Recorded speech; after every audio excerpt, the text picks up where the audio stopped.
So I'm going to go ahead and take you through how I use Lightroom. And the first thing that I'm going to do is open up Lightroom from my quick launch bar here on the bottom of my computer screen. If you haven't saved a shortcut to that part of your computer, you can go down here to your Start button and then go to All Programs. And then we can see that Lightroom 4 is right here. Now, if you want to go ahead and save that icon to your shortcuts area like I did, all you need to do is grab this icon and drag it to wherever you want it to go. You can also drag it onto the desktop if you would prefer to have a shortcut there. And as you can see, I actually have a shortcut on my desktop. But since I've already put it in this particular place that I like to go to, I'm going to go ahead and click off of that, and I'm going to close my Start menu. And I'm going to go ahead and open up Lightroom from here. So all I need to do is double click. So once Lightroom opens, I'm going to go ahead and be on this Library tab. And this is where we bring in all of our files, or our library, if you will, of things that we want to work on. So I'm going to go ahead and import some pictures from my computer to show you what I would do with them. And to do that, I'm just going to go right here to this button that says Import, click it, and then it's going to take me to all of the drives on my computer that I've added to Lightroom. And the particular place that I'm going to go to is this Photos drive. I've actually created a folder specifically for this session, and I called it Digital Dolls LR. And as you can see, all of these files here are actually in alphabetical order, so it's very easy to find what you're looking for. I like to put all of my images onto an external hard drive right when I get home. That way I can make sure that nothing happens to those images, that I don't accidentally erase them, use the card again. I just like knowing that they're here and available for me when I need them. So I'm going to go ahead and go down here to my Digital Dolls LR. And you can see it has selected all of the images that I have put into this folder. I put some pictures in here from my recent trip to Toronto, and as you can see, some of what I shot were outdoor scenic, and some of what I shot were at the office that I work in of some of the people that I work with. We can see just from looking at this that some of the images are underexposed, some of the images are way overexposed, like these really, really light images. So I'm going to go ahead and unclick those because I don't want to import them with the rest of my pictures, because I can pretty much guarantee they're just not going to look any good. And same for this picture. I'm not sure what it was of or why I took it, but so we're going to go ahead and click off of that. I'm going to leave these other underexposed pictures because I'll show you I can take a look at them in Lightroom and decide whether or not they're salvageable. I really don't want this picture of the flash. I was actually doing some test pictures just to make sure that my flash was working. So I'm going to go ahead and unclick that as well. Now, if I wanted to, I could also import video at the same time. Unfortunately, I don't have any video in here, so I'll show you how to do that in just a second. So we're going to go ahead and click here on the import button, and it's going to bring in all of the images that were available to me in that particular folder. The next thing that I do is I go ahead and double click on this first image. Wow, that's really way overexposed, but we're going to try and fix it. I'm going to click on this first image here, and I'm going to kind of click through these pictures and decide which ones I want to work on and which ones I just want to get rid of. So I'm going to say, you know, she has a really nice smile in this. She's way overexposed, but I might be able to save her. So all I'm going to do is click the P button on my keyboard, and that tells Lightroom that I want to pick it. So I went ahead and did that. You can see it said flag is pick. I'm going to go through this one. I don't like her smile quite as much. This one might be okay. This one not liking so much. This one might be good even though it's way underexposed, but we'll try and fix that in just a second. Right now I'm just kind of looking at her expression. That one, no, no, no, maybe, maybe, no, yes, yes, yes. No, definitely no. Her exposure is a little bit better. Yeah, I'll kind of go for that one. Don't like her expression. Like her expression a lot in this one, so I'm going to go ahead and pick that as well. Actually, pretty good expression. It's overexposed, but I might be able to fix it in the Develop module, which is what I'm going to show you next. So I would just kind of go through here and pick all of the ones that I want to play with. Okay, so we've moved off pictures of people, and now I'm looking at pictures of things. I love doors. So the more I can take pictures of doors, the more pictures I can take of them, the more I like. Love this one. I'm going to go ahead and pick it, pick. That's a lot of focus, but it's selectively focused, but still I'm not going to go ahead and pick that one. I'm going to pick that one. Nope. Yes. Yes. And no. Alright, so I've picked all of the images that I want to use and play with. The next thing that I'm going to want to do is go to my develop mode, but I don't want to take all of these pictures with me. I've already selected which ones I want to work with.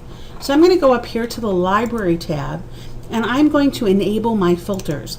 And what that does is it allows me to only look at the pictures that I've picked to make changes to. So I'd go back in here and I'm going to filter by preset, or actually filter by flag, and I'm going to pick the ones that are flagged only. And you're going to see down right here, you can see there's 59 photographs. Let's see what happens when I click on the flagged only. It goes from 59 to 37. So now I only have 37 pictures out of 59 to work with. And this makes our workflow a lot easier because then we're not spending time on every single pictures, only the ones that we think we have promise. So now that I'm at my 37 of 59 photos, I'm going to go up here to the develop module. And this is where the fun really begins. So we talked a little bit before about this picture being way overexposed, and it is. And I'm going to take a look at the white balance, at the exposure. I'm going to make some changes. But the very first thing that I want to do is go ahead and set up some filters and corrections for my camera. So I shot in RAW, which means that when I bring these images into Lightroom, it's not holding on to any of the settings or information really that my camera used. So I set my camera for vivid, and I set it for daylight. I think these were daylight, or maybe they were flash, and it doesn't really hold on to that information, so I have to retell it what I want it to do. So I'm going to go ahead and select all of these images, and to do that I'm just going to click Control A. And you can see that that highlights everything down here on my row of pictures. And I'm going to scroll over here to this palette, and I'm not exactly sure what the technical name for it is. I just call it the thing that I use all the time. And I'm going to go down here where it says Camera Calibration, and you can see that it's currently set to Adobe Standard, which is great. A lot of people like that. They like the way it looks. I can go through here, I can change it to camera landscape, which I might do for some of those landscape images that we saw. I can change it to neutral. You can see it gets a little bit pinker. I can change it to portrait. I can change it to standard, or I can change it to vivid. And that's the preference that I generally have. It just makes everything pop a little bit more. And now I'm going to close my camera calibration, and I'm going to go into my lens correction. So I'm going to tell Lightroom the exact lens that I use to take these pictures. To do that, I'm going to go ahead and click here on Enable Profile Corrections. And then I'm going to go down here and I'm going to select my specific lens. In this particular case, I use a Tamron lens, and I use the 28 to 75, which it seems to magically know I've done. So I'm going to go ahead and click off my lens correction. And so basically what I'm going to do is I'm going to set this one, I'm going to click Control A, and then I'm going to sync everything all together. And it's going to go ahead and make my camera calibration and my lens effects the same. So I'm going to go ahead and click on sync, and you can see that it's asking me if I want to sync absolutely everything that I've done in the image, and in this particular instance I don't.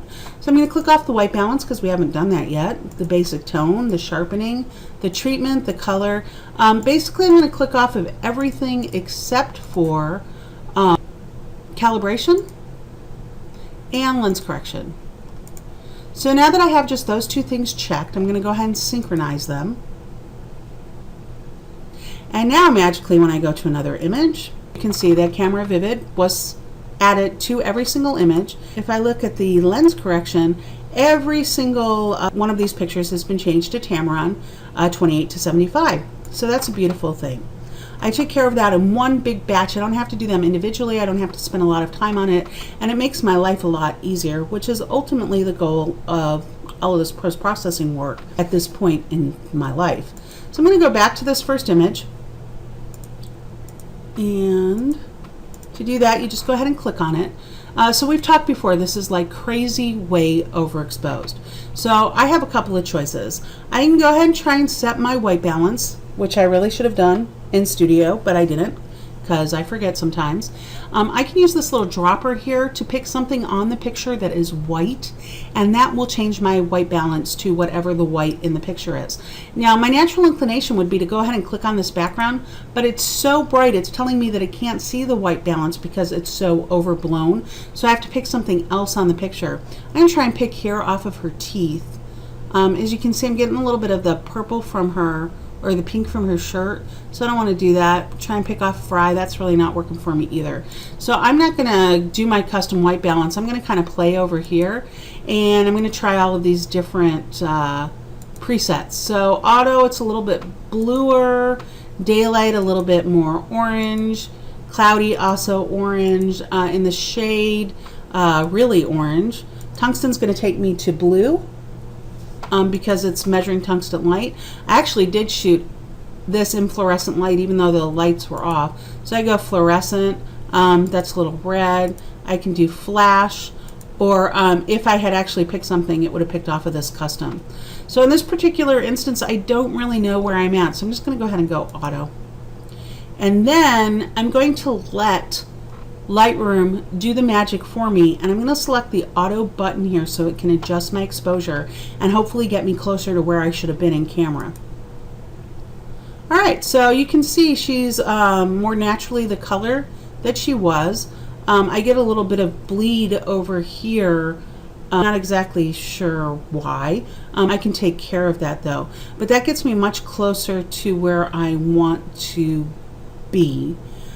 Still not my favorite image, but I'm going to go ahead and work on it just a little bit more. She's really kind of pink, but anyway, the next thing I'm going to do is I'm going to go ahead and crop this down to an 8x10. An 8x10 will pretty much get me to any image size that I want, and it'll get me closer to where I want to be with her. So I'm going to go up here to crop, and then it gives me some choices. I can click on here, I can stick with my original ratio here and just kind of crop it down, or I can choose one of these predetermined picture sizes, and I'm going to go with 4x5 8x10 because that will turn into 16x20 very nicely without any problems. So I'm going to click on that, and you can see the crop has automatically gone to an 8x10. So I'm just going to move it up and give her just a little bit of headroom, and if I wanted to come in even tighter I could, you know, closer to her chest so we're not seeing her arm, but I kind of like seeing the whole, almost the whole thing. So I select that, and then I'm just going to click the enter button.